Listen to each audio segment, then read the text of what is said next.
This review was made possible by contributions from viewers like you.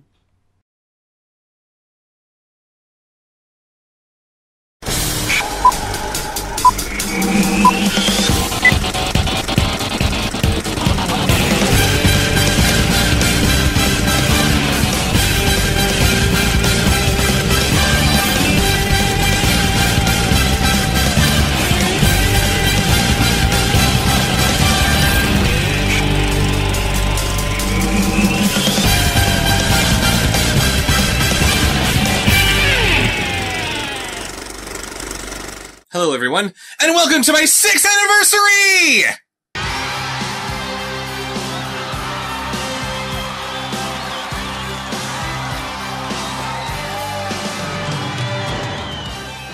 Six years. 6 years of reviewing horrible movies and comics. So many memories. But enough about that. It's time for this year's installment of Which is Worse? You've seen me beat up on Tentacolino over the years, and I'm pretty sure that there's nothing that's going to be worse out there than the Bayformer series, and I would rather not give animated snuff porn any more exposure than it has, so we're going to do things a little bit different, starting with...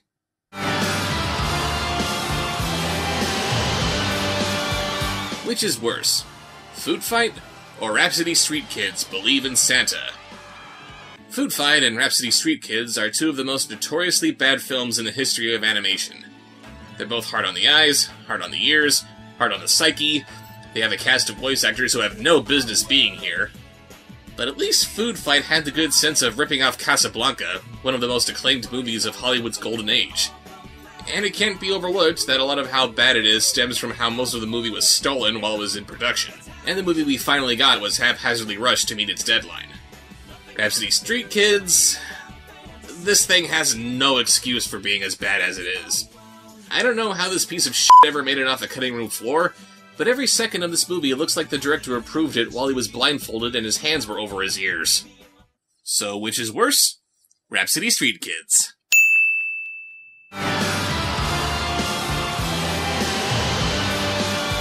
Which is worse? Elf Bowling the movie, or the Emoji Movie? Like Food Fight and Rhapsody Street Kids, Elf Bowling and the Emoji Movie will forever be reviled as being the worst in their field. In this case, the field of obvious commercial sellouts. Elf Bowling was based off of a popular Flash game, and the Emoji Movie was, of course, based off of little face pictures in smartphones. Neither property has the most potential for telling a good story, but at least some kind of a story might be wrought out of working with emojis. I came up with a story about emojis going on strike because they thought they were being overused, and they inadvertently saved the art of communication all over the world. Max Galardi thought of a story about emojis saving their owner from falling into a hellish state of depression by having him put down his phone and actually talking about what it is that he's feeling instead of using his phone as an escape from his problems. There could have been something to this movie. But while that potential wasn't met by any stretch of the imagination, at least its animation was moderately appealing. Elf Bowling, on the other hand, features a pirate Santa Claus who steals toys from children just so he can give them back to children. He tries to steal toys from a bunch of elves and then quickly forgets about it. And there are about a dozen or so other plot points that are brought up and quickly forgotten, all while we're treated to some of the ugliest, most lifeless animation put to film. There's so little potential for a story here that not even the trailer can sell it as an actual movie. All it's doing is telling us how popular the game was, and the franchise potential that might come from making it into a movie. So, which is worse? Elf Bowling.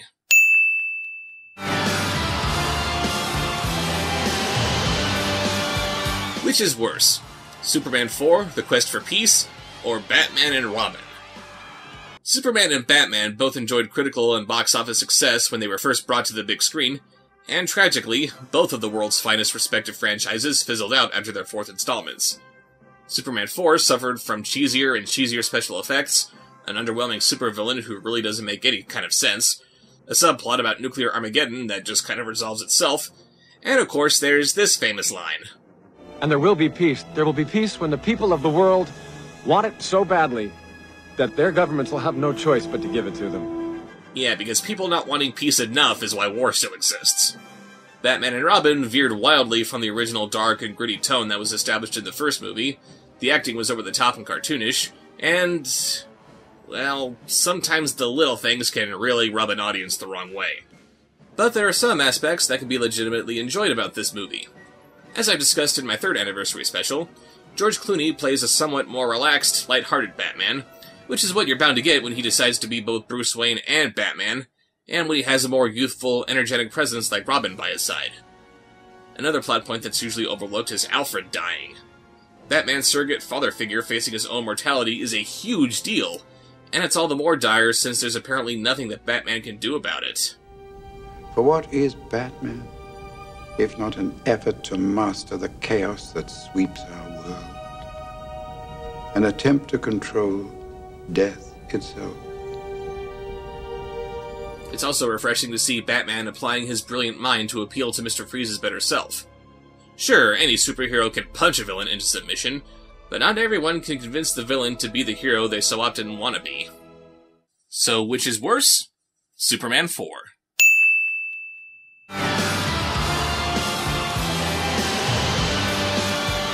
Which is worse? The Three Doggeteers or Vampire Dog? I love Halloween and Christmas, so of course it's only natural that my 2 favorite holidays have to be tainted with a handful of stupid, painful talking dog movies.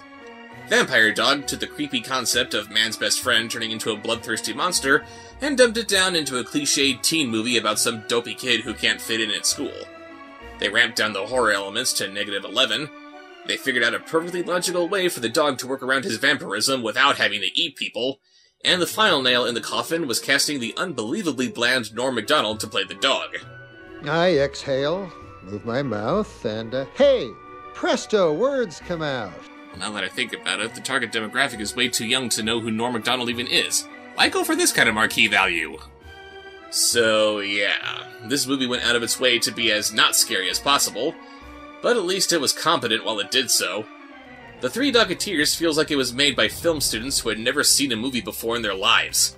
The script was full of holes, the visual effects are atrocious, there's no sense of where the movie's supposed to take place, the Doggeteers themselves are obnoxious, and it completely wastes its own premise. Why do the dogs call themselves the Three Doggeteers? Why are they named after the Three Musketeers when their owners aren't musketeer enthusiasts? What does them being Doggeteers have to do with Christmas? Why does the opening credits sequence promise swashbuckling adventure and then deliver nothing of the sort? The movie never explains any of this. So, which is worse? The Three Doggeteers.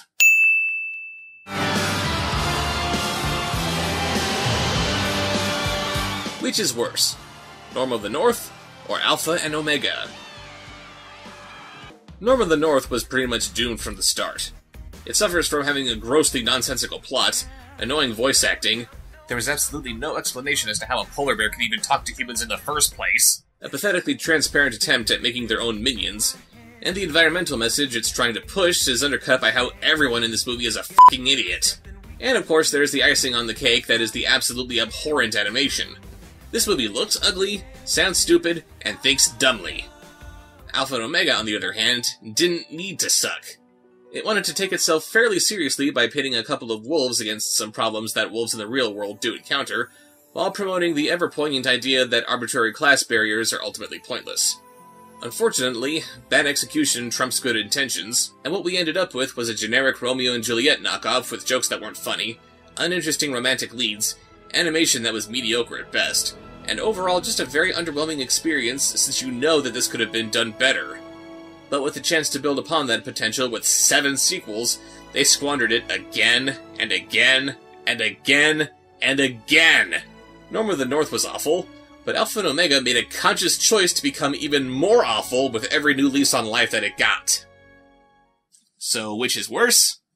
Alpha and Omega. And thus concludes this year's installment of Which is Worse. Be sure to comment below about what you would like me to talk about next year, and as always, I would like to propose a little toast. Thank you all for your support, your patronage, your comments, your suggestions, your encouragement, and as always, thank you for helping me come this far, and thank you for making me that much closer to making Bobsheaux my full-time career. Here's to many more years together. You know there's something you should know, so I'm gonna tell you so. Don't sweat it, forget it, enjoy the show. Working all day, now it's time to unwind. Kick back, relax, take a load off your mind. I'll be busting the moves and I'll be busting the rhymes. We'll be busting up laughing cause it's party time. Everybody's feeling fine cause it's party time. Party time, party time. Everybody's feeling fine cause it's party time. Party time, party time. Everybody's feeling fine cause it's party time. Party time, party time. Everybody's feeling fine cause it's party time. Party time, party time. Everybody's feeling fine cause it's party time.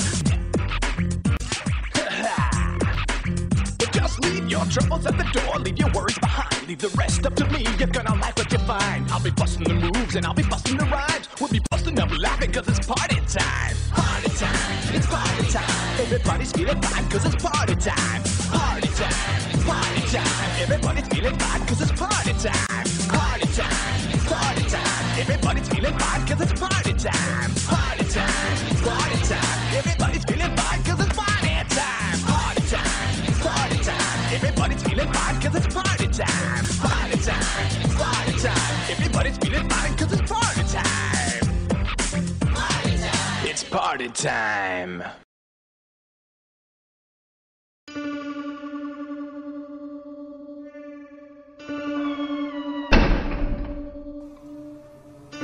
Subscribe, like, follow.